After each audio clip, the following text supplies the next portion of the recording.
경제계는 경제민주화 법안과 정년 연장 등의 입법을 과잉 입법으로 규정하고 공동 대응에 나서기로 했는데요.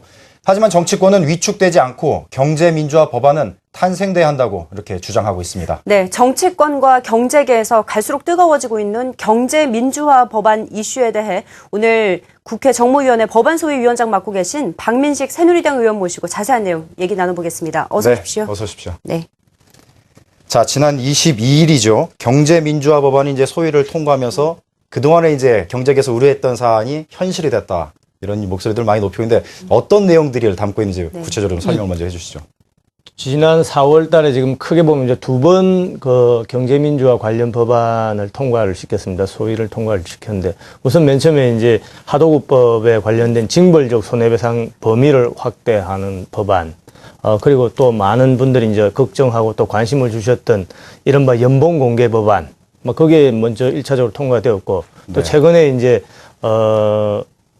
가맹 프랜차이즈법, 가맹 사업 법안, 또 전속 고발권, 공정거래위원회에 있던 지난 30년 동안 가지고 있었던 전속 고발권을 사실상 폐지하는 법안, 그리고 이제 지하경제 양성화 차원에서 국세청이 그 FIU 정보를 좀 더 많이 이렇게 접근할 수 있는 그런 FIU 법안을 우리 일단 정무위 소위를 통과를 시켰습니다. 네, 이렇게 소위를 통과한 법안이 이제 앞으로 법사위를 거치고 이제 여러 절차를 밟게 될 텐데 지금 뭐 여당 내에서도 약간 논쟁이 벌어지는 그런 이슈들도 있는 것 같습니다. 앞으로의 일정 어떻게 될까요? 이제 우선 소위를 통과했기 때문에 정무위 전체 회의를 거쳐야 되고 또 방금 말씀하신 대로 이제 법사위를 거치고 최종적으로는 본회의 의결을 거치게 되겠죠. 그렇지만은 어떻든 저희 정무위 소위가 가장 사실은 이제 중요한 법안 심사 절차다. 거기에서 여당, 야당 법안 심사 소위원들이 정말 치열하게 또 머리를 맞대고 서로 양보하고 토론하고 한 결과이기 때문에 저는 그 이후의 절차는 시간이 조금 늘어진다 또 그런 문제는 있을지 몰라도 아마 우리 소위에서 통과시킨 그 원안이 그대로 통과되지 않을까 그런 기대를 가지고 있습니다. 일단 시간의 문제지 소위에서 통과된 내용들이 그대로 진행될 것으로 예상을 하신다. 저는 그렇게 기대하고 있습니다. 알겠습니다. 자, 다른 문제를 일단 한번 살펴보면 국민행복기금이 이제 출범을 했지 않습니까? 그런데 가계부채 문제는 여전하다. 이런 지적들이 많습니다. 이 가계부채 문제 어떻게 해결을 할 수 있을까요?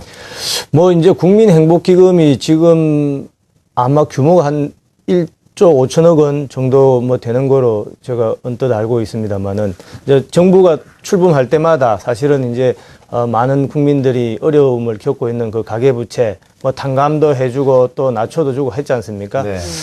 그런데 근본적인 해결 쉽게 말하면 부채라는 것이 가계부채 때문에 고생한다는 것이 소득은 줄어드는데 이제 지출은 많아지고 결국 빚을 내서 살 수밖에 없다. 이제 그런데 지난 글로벌 금융위기 또 외환위기 이런 겪으면서 우리 그 소득을 얻을 수 있는 그런 어떤 직업이 대단히 이제 불안정하게 됐지 않습니까? 우리 많은 국민들이. 거기다가 부동산 또 가격은 또 많이 떨어졌습니다. 이제 양쪽에서 이제 어려움을 겪다 보니까 가계부채가 더 심화되고 있는데 어떻든 가장 중요한 해법이라는 것은 방금 말씀드린 것처럼 결국 소득을 올려주는 방법. 결국 그것은 뭐냐면 일자리 창출.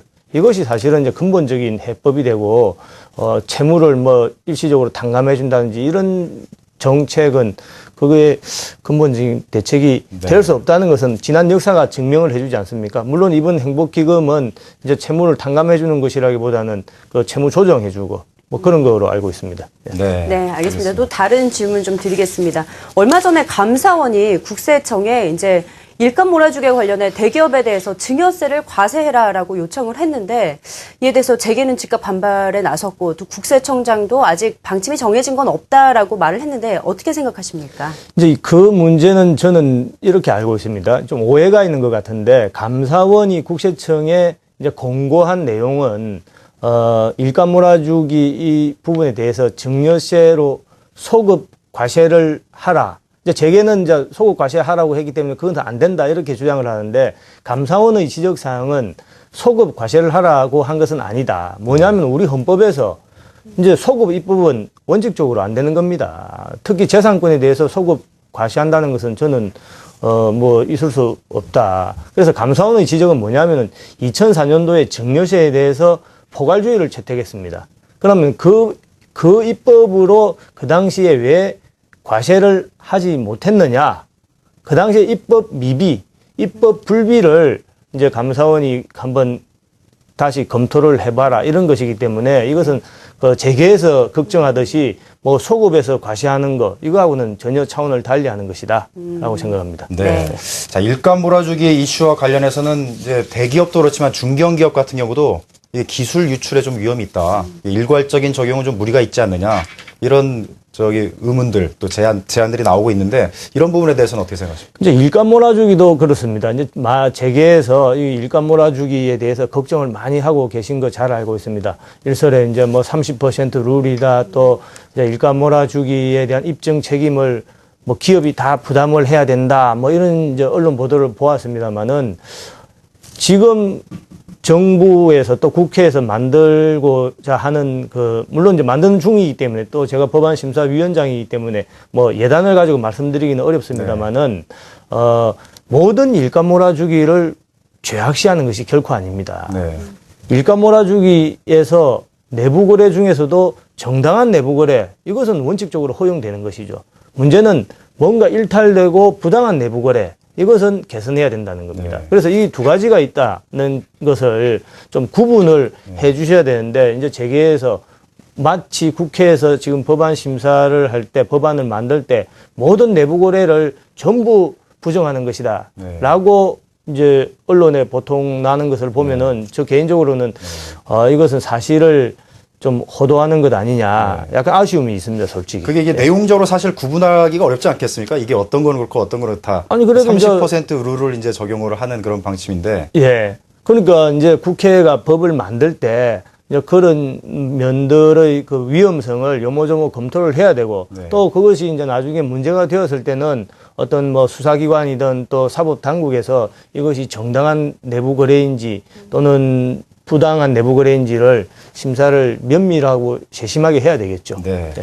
자, 금융권 문제로 다시 한번 또 돌려서 좀 여쭤보도록 하겠습니다. 이 지배구조 개선의 문제도 있고 정책금융 강화, 뭐 민영화 여러 가지 이슈들이 있는데 다시 이게 관치금융으로 가는 어떤 그런 느낌도 들거든요. 전반적으로 지금 어떤 방향으로 가고 있는 건지. 이제 뭐 말씀을 해주시죠. 지배구조 문제다 또 민영화 문제다 뭐 좀 이해를 좀 해주시길 바랍니다. 지금 이 부분도 경제민주화 관련 법안과 사실은 많이 그 연결이 되어 있고 지금 관련 법안들이 많이 제출되어 있지 않습니까? 그래서 그런 부분은 제가 뭐 지금 이 자리에서 공개적으로 제 개인적인 입장을 말씀드리는 것은 좀 부적절하다고 보고, 다만 이제 방금 말씀하신 그런 정책 금융 문제 뭐 이런 것은 어떻든 여러 뭐 지난 정부에서도 많이 사실은 지적이 있었습니다. 예컨대 지금 뭐 무역보험공사다, 또 수출입은행이다, 또 정책금융공사다, 이런 전부 다 이제 정책 금융을 담당하는 기관들인데 뭐 업무의 중복이라고 해야 됩니까? 결국 그 취지는 뭐 중소기업, 중견기업, 또 수출기업 뭐 지원해주자는 건데, 뭐 여러 기관들이 있어서 사실은 그 기관 간에 어떤 차별화가 있는지, 이것이 혹여 업무의 중복만 있고 그 기관 간의 어떤 밥그릇 싸움에 그치는 것 아니냐, 뭐 이런 걱정들이 많기 때문에 이번에 뭐 새로 신재윤 금융위원장이 부임을 해서 그 부분에 대해서 제가 상임위에서도 한번 질의를 한 적이 있습니다만은 뭐 적극적인 의지를 가지고 한번 개선해 보겠다고 하니까 뭐 지켜보시면 될 것 같습니다. 네, 알겠습니다. 이제 증권업계 관련한 질문도 좀 드리겠습니다.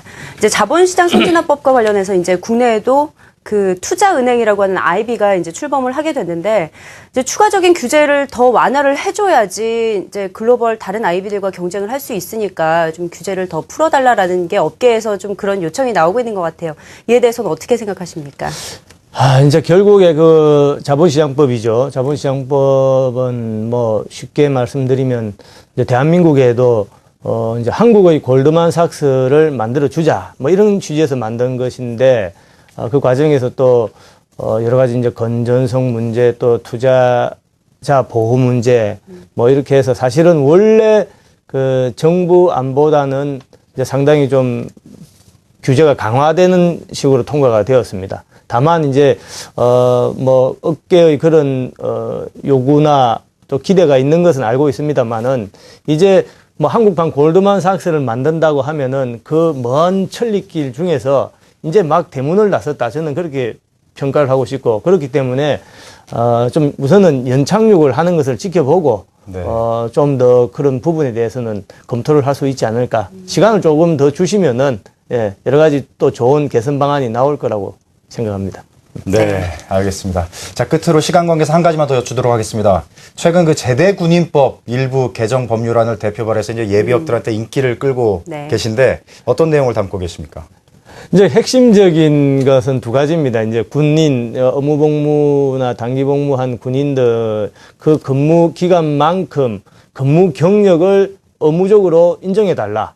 두 번째는 이제, 정년을 한 3년 범위 내에서 좀 연장해달라. 근데 이건데, 이제 많은 또 여성분들도 과거 99년도에 군가산점제가 사실은 헌법재판소에서 위헌 결정을 받지 않았습니까? 근데 그 군가산점 제도는 기회 자체를 여성이나 또 뭐 우리 장애인 분들이나 이런 분들한테 기회 자체를 박탈하는 것임에 비해서 이번 이 제대군인에 대한 지원은 군복무를 했다고 해서 헌법에 보면은 군복무를 했다고 해서 부당한 처우를 받아서는 아니 된다라고 규정되어 있기 때문에 국가가 사회 경제적으로 지원하는 의미다. 그래서 이것은 위헌 소지가 저는 전혀 없다 이렇게 자신하고 있습니다. 네, 네, 알겠습니다. 오늘 말씀 여기까지 듣겠습니다. 지금까지 박민식 새누리당 의원과 함께 경제민주화 관련한 다양한 이야기 나눠봤습니다. 고맙습니다. 네, 수고하셨습니다. 네.